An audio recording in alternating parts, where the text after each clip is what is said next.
භාවනා කිරීමේදී තියෙන නුහුරු ගතිය, ආධුනික ගතිය හැමදාම තියාගන්න එපා. අපි වෙනත් කටයුතුවලදීත් අපි ආධුනික බව තියාගන්නේ නැහනේ.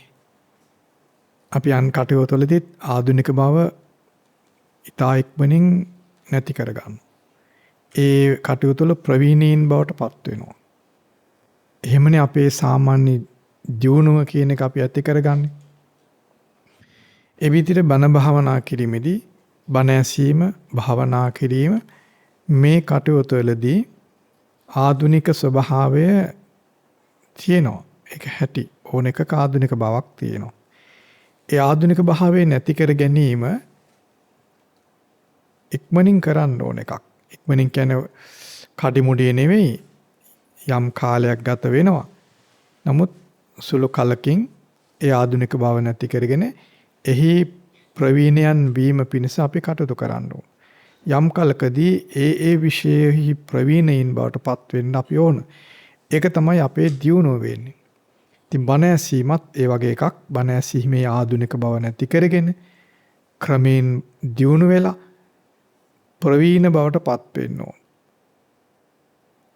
බණ ඇසීම සාර්ථක නම්, හොඳින් බණ අහන්න පුළුවන් නම්, එහි ප්‍රවීණයින් නම් එයින්ම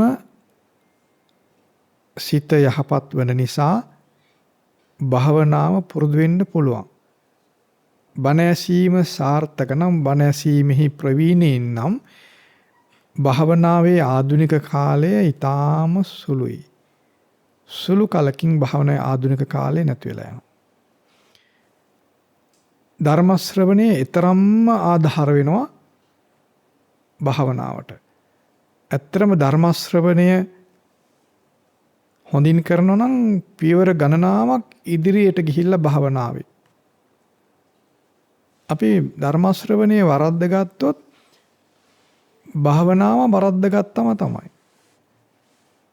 ධර්ම ශ්‍රවණයේ සාර්ථක නම් එමගින්ම භාවනාවේ පියවර කීපයක් ඉස්සරහට ගිහිල්ලා අර මේ සාමාන්‍ය විභාග ලියනකොට යම් විභාගයක් පාස් කෙනා තව එකක කොටසක් යා නිදහස් කරන විභාග තියෙනවනේ. ඒවා බලන්න සාමාන්‍ය ජීවිතෙත් එහෙම තියෙනවනේ.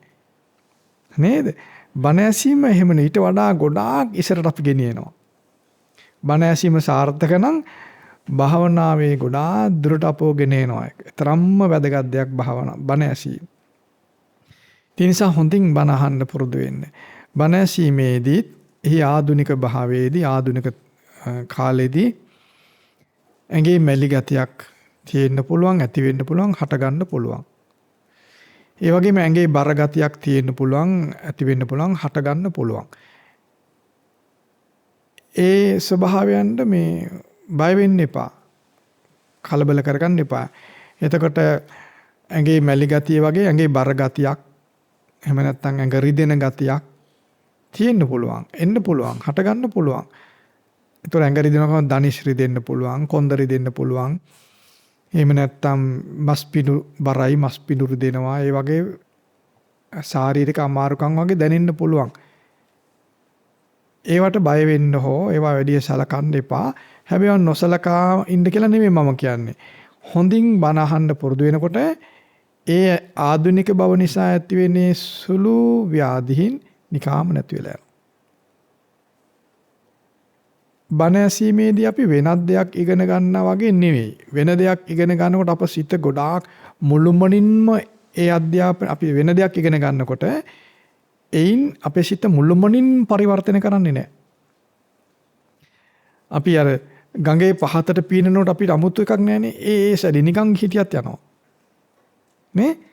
ගඟේ පහතට පීනනකොට අපි අතපය ගැසෙව්වා කියලා අමුතු රිදෙන්නේ නැහැ. නේ? ගඟේ පීනන කෙනා පහතට පීනගෙන යනවා, අතපය ගසනවා. ලොකුට රිදෙන්නේ නැහැ. මුකුත් නැහැ. අමාරුවක් දැනෙන්නේ නැහැ. බලන් ඉන්න කෙනාට පේනවා හරි දක්ෂ විදිහට මෙයා පීනනවා කියලා. ඇයි එයාට වේදනාවක් එන්නේ නැහනේ පහතට පීනනකොට. නේ? දැන් අර පුස් බයිසිකලෙට මෝටරයක් දාලා පදිනවා. පාපැදියට මෝටරයක් දාලා පදිනවා. ඒතර බලන් ඉන්න කෙනා හිතනවා නේද හරීම දක්ෂ කෙනෙක්, හරි වේගෙන් අඛණ්ඩව පදින කෙනෙක් කියලා හිතනවානේ. නේද? ඒ වගේ ගඟේ පහතට පීනන කෙනා ඇඟපතට දෙන්නේ නැහැ. හරහට පීනොත් තමා අතපය වේදනාවක් දැනෙනවා. එතකොට ඒක හැටි. ඒ වගේ අපි වෙන විෂයන් ඉගෙන ගත්තා කියලා ඇඟ රිදෙන ඇඟ බරගති මොකුත් වෙන්නේ නැහැ. ඒකට හේතුව මේ සිතේ තියෙන ස්වභාවයන්ම දියුණු කරන එක තමයි කරන්නේ. ගින්නටම තව මොන හරි දැම්මහම ඒ ගින්නම වඩනවා මිසක වෙන එකක් නැහැනේ. අමාරු නැහැනේ. ඒ වගේ අපේ සිතේ යම් ලෝභ ද්වේෂ මෝහයක්ද ඒකමයි දියුණු කරන්නේ අනිත් විෂයන් ඉගෙන ගන්නකොට. වෙන මොකුත් දියුණු කරන්නේ නැහැ. කිසියම් විෂයකින් ධර්මයෙන්තර විෂයකින් අලෝභය, අද්වේෂය, අමෝහය උපදවන්නේ නැහැනේ. නේද? අනිත් වයින් ඒ ලෝභය අර ගහේ කට උල් කරනවා වගේ ගින්දර තව දීප්තිමත් කරනවා වගේ කරන්නේ. නේ? අපේ තිබ්බ ලෝභය දියුණු කරනවා වෙනත් විෂයක. තිබ්බ මෝහය දියුණු කරනවා බලවත් කරනවා ශක්තිමත් කරනවා වෙන විෂයන් ඉගෙන ගන්නකොට. ඒක ඔයගොල්ලෝ වාද කරන්නේ මම ස්වභාවය කියන්නේ වාද කරන්න යන්න එපා. නේද? ධර්මයේදී කරන්නේ අපි අර සැඩපහර කපාගෙන අනිත් පැත්තට පීනන්න හුරු කරනකොට පටන් ගත්ත ගමන් රිදෙන්න ගන්නවා. මොකද වෙනස් දෙයක්, අලුත් දෙයක්, කවදාවත් නොදුටු දෙයක්, කවදාවත් නොගිය පැත්තක් අලුත් පැත්තකට යන්න පටන් ගන්නවා. ඒතකොට ශරීරයට ආගන්තුකයි, සිතට ආගන්තුකයි. මුලින් සාමාන්‍යයෙන් ඒක බැහැර කරලා පැනලා යන්නත් කල්පනා කරනවා. එතකොට අපි ඒක දැඩි වල්ලන්න හොඳ නෑ. නේද?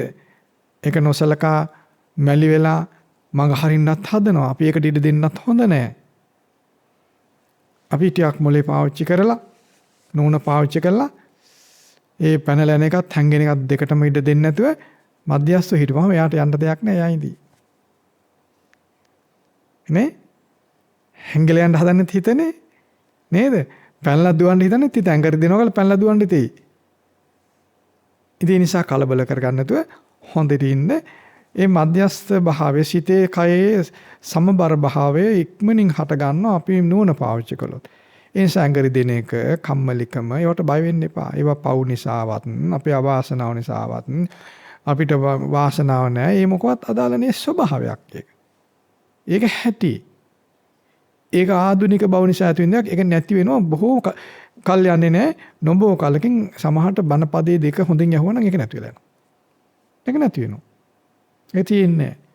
ඒ නිසා බණ අහන්න පටන් ගන්නකොට හොඳින් වාඩි වෙන්න. මං අද හොඳට බණ ටික අහන්න ඕනේ කියලා හොඳට කය සිත සැහැල්ලුවෙන් වාඩි වෙන්න. එතකොට මැලිකම් කයේ බරගතිය ඔක්කොම නැති වෙලා යනවා. ටික කලක් හොඳට බණ අහනකොට ඒ මැලිකම බරගතිය සම්පූර්ණ නැතුව සැහැල්ලු සිත කයෙන් යුක්තව බණ අහන්න පුළුවන්කමක් ලැබෙනවා. දැන් අර කලින් මම කිව්ව දේවල් මම කලින් නිතර කියන දේවල් ඒ මොහොතේ පුරුදු කරන්න ඕන. දැන් උනන්දුවෙන් කරන්න. උනන්දු අඩු කරන්න එපා. මම මේක හොඳට පුරුදු කර ගන්නවා කියන හොඳ හිත තියාගන්න. මේ මාතාවේ වන්න කිසි කෙනෙක් ඔළුව කඩා ගන්න නැතුව ඉන්න බලන්න මම බලන් ඉන්නේ. නැත්නම් ඕගොල්ලන් ටිකකින් අර ඔළුව පාත් වෙනවා ඔයගොල්ලන්ගේ. ඒක හොඳම දින්නේ අපිට ටිකක් අවනම්බුවක් එන්න පුළුවන් නේ. ඇයි මම බලාගෙන ඉන්නේ?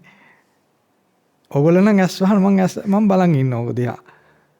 මම ඔය ලැජ්ජ කරන්නේ නැහැ. ඉතින් මමත් ඔහොම තමයි. දැන් නෑ ඉස්සර. පොඩි කාලේ. ඔයගොල්ලන් හැම බෑනේ අපිට වඩා ඔයගොල්ලෝ ඉස්සරහට යන්න ඕනේ නේද? පරපුරෙන් පරපුර ඉස්සරහට යන්න ඕනද පස්සට යන්න ඕනද? පරපුරෙන් පරපුර ඉස්සරහට. ඒක ලෝකේ දියුණුවනේ.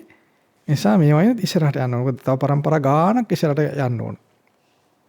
ඒ නිසා ඔළුව කඩාගෙන වටින්න දෙන්නේ නැහැ. හොඳට හොඳින් ඉන්නවා කියලා හිතලා භාවනාව පටන් ගන්න. ආරම්භයේදීම හොඳ ලස්සන හිතක් තියාගන්න ඕන.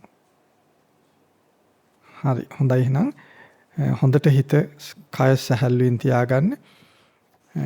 ඊළඟ දේ තමයි මම කලින් කියලා තියෙනවා අපිට අර ඇඟේ මැලිකම තියෙනවා ඇඟ දැඩි බරගතිය නිදිමත එනවනේ. ඒක නැති කරගන්න උපක්‍රමයක් කරන්න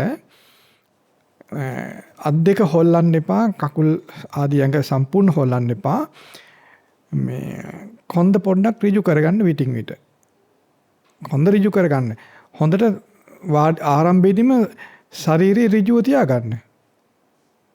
මුලදීම හිතන්න මම හොඳට මේ භාවනාව කරගන්නවා කියලා. එතකොට යම් හොඳ කල්පනාවක්, කියන්නේ දැඩි නැති කල්පනාවක් තියාගන්න.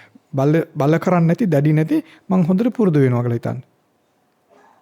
අර පොඩි අයට ඔළුව අත ගාලා පාඩම් කරන පුතේ කියන්නේ ආන් ඒ වගේ සිතට බොහොම ලෙන්ගත්තුව දැඩි නැති විදිහට හිත පවත්වා ගන්න. එතකොට කරන්න පුළුවන්.